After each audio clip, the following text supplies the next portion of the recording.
சேலம் மாநகராட்சி கூட்டத்தில் துணை மேயர் சாரதா தேவியின் இருக்கையை கீழே இறக்க மேயர் ராமச்சந்திரன் உத்தரவிட்டதால் இருவருக்கும் இடையே ஏற்பட்ட மோதலில் இருவரும் எதிரெதிரே தர்ணா போராட்டத்தில் ஈடுபட்டனர். நீங்க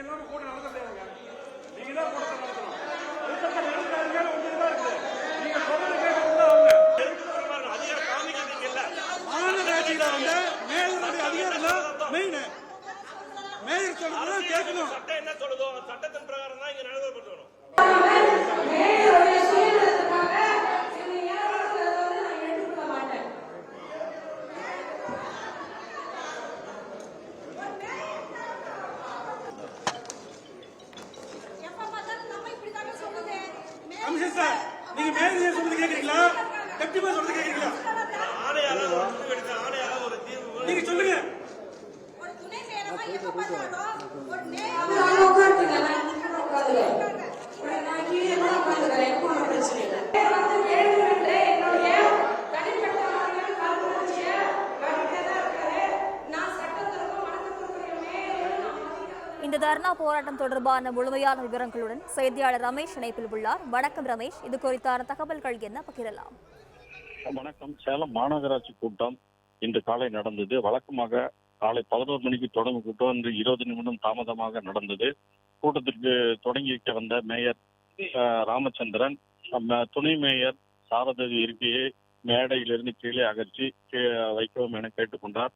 இதை அறிந்த துணை மேயர் சாரதா தேவி இதற்கு எதிர்ப்பு தெரிவித்தார். இதனால் சிறிது நேரம் சாரதா தேவி மேயர் ராமச்சந்திரனுடன் வாய்க்கால்களில் ஈடுபட்டார். இதனால் பரபரப்பு ஏற்பட்டது. மேயர் ராமச்சந்திரனுக்கு ஆதரவாக திமுக கவுன்சிலர்கள் துணை மேயர் இருக்கையை கீழே இறக்க வேண்டும் என கோஷமிட்டனர். இதனால் மேலும் பரபரப்பு ஏற்பட்டது.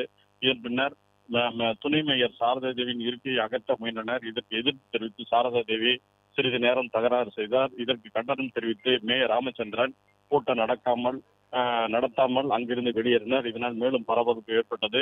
இந்த பிரச்சனையால் சுமார் 1 மணி நேரத்துக்கு மேலாக கூட்டம் நடக்காமல் நடந்தது. இதன் பின்னர் கூட்டம் சிறிது நேரம் நடந்து முடித்து வைக்கப்பட்டிருக்கிறது. இருப்பினும் காங்கிரஸ் கட்சியை சேர்ந்த துணை மேயர் சாரதா தேவி தொடர்ந்து தர்ணா போராட்டத்தில் ஈடுபட்டு வருகிறார்.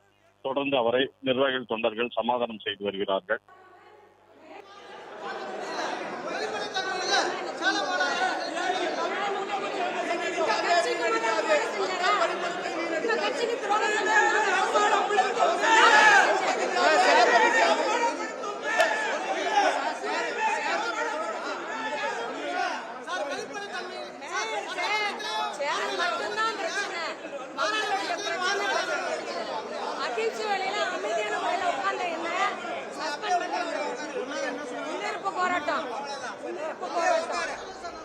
பிளே ஸ்டோர் மற்றும் ஆப் ஸ்டோரில் இருந்து பாலிமர் செயலியை QR கோடு மூலம் பதிவிறக்கம் செய்யுங்கள்.